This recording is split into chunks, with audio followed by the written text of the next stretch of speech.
जहां से उठती है सच्ची खबर, वहीं से शुरू होता है छत्तीसगढ़ नाउ। नमस्कार, मैं ज्योति और आप देख रहे हैं छत्तीसगढ़ नाउ डिजिटल। रायगढ़ से एक बड़ी खबर सामने आई, जहां बोर दादर, मालेडिपा, बेलादुला, श्री राम कॉलोनी और हाउसिंग बोर्ड क्षेत्र में सीमा विवाद और मार्ग को लेकर स्थिति बनी हुई। स्थानीय नागरिकों का कहना है कि बिना विधिवत सीमांकन के किसी भी प्रकार की कार्रवाई से भ्रम की स्थिति उत्पन्न हो रही है। रहवासियों ने प्रशासन से नियमों के अनुरूप सीमांकन कराकर समस्या के स्थायी समाधान की मांग की है।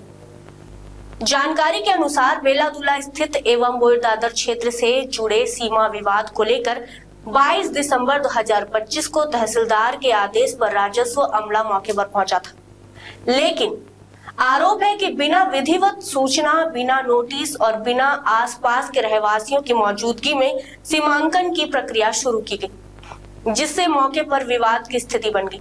स्थानीय निवासियों का कहना है कि उन्होंने बार बार राजस्व निरीक्षक से विवादग्रस्त खसरा नंबर का स्पष्ट चिन्हांकन करने का अनुरोध किया, लेकिन उनकी बातों को नजरअंदाज कर दिया गया। इतनी ही नहीं, पंजीकृत तबादला नामा और पूर्व सीमांकन से जुड़े दस्तावेज भी मानने से इनकार कर दिया गया।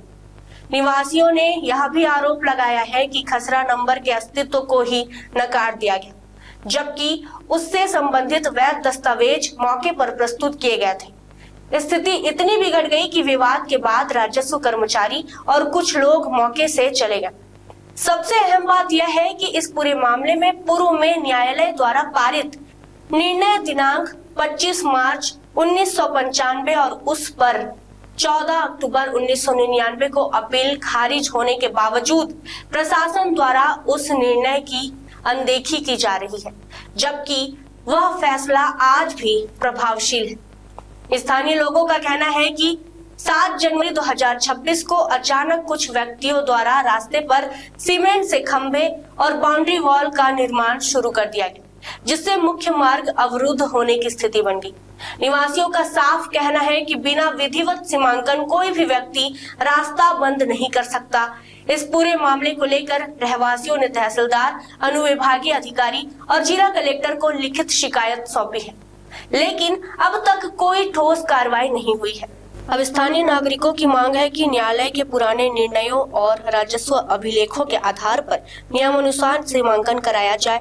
साथ ही सीमांकन पूर्ण होने तक किसी भी प्रकार के निर्माण या रास्ता अवरोध पर तत्काल रोक लगाई जाए। फिलहाल देखना होगा कि जिला प्रशासन इस गंभीर मामले में कब तक संज्ञान लेकर कार्रवाई करता है। आज हम सभी क्षेत्रवासी 21, 48 और 22 नंबर वार्ड के सभी निवासी आए हैं। जो सर्किट हाउस के लिए एक रास्ता जाता है स्टेडियम के पास से, वहाँ बीच में सिंघानिया परिवार की ज़मीन है। उन लोगों द्वारा आक्रामक रूप से 2-3 दिन से पुराने जो रास्ते हैं और निजी ज़मीनें हैं उन पर अवैध रूप से घुसने की कोशिश की जा रही है और रास्ते को बंद किया जा रहा है। जो रास्ता 30 साल से 35 साल से लोग यूज़ कर रहे हैं उसको बंद किया जा रहा है। निजी ज़मीनों में घुसा जा रहा है उनके द्वारा, और सुना है कुछ लोग ऊपर से भी उनके ऊपर सपोर्ट हो रहा है। तो उसी का हम लोग कलेक्टर साहब को जानकारी देने आए थे। कौन कौन सपोर्ट कर रहा है? अब सुनने में आया है, अब जब धीरे धीरे सब बातें निकलते जाएगी कलेक्टर साहब को अवगत करा दिया गया है। इससे पहले आप लोग कुछ आवेदन वगैरह दिया था? नहीं, आज पहला आवेदन है, इसके बाद हम लोग क्रमबद्ध आगे बढ़ते जाएंगे।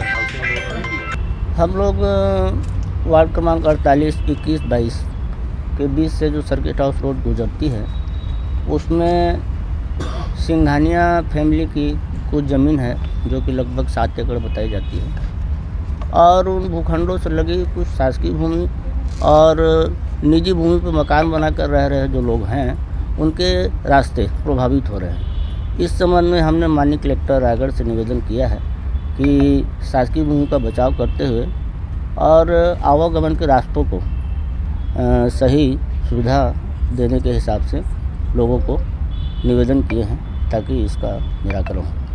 किस तरह का आश्वासन दिया? उन्होंने कहा है कि मैं इस प्रकरण को दिखवाता हूँ। जहां से उठती है सच्ची खबर, वहीं से शुरू होता है छत्तीसगढ़ नाउ।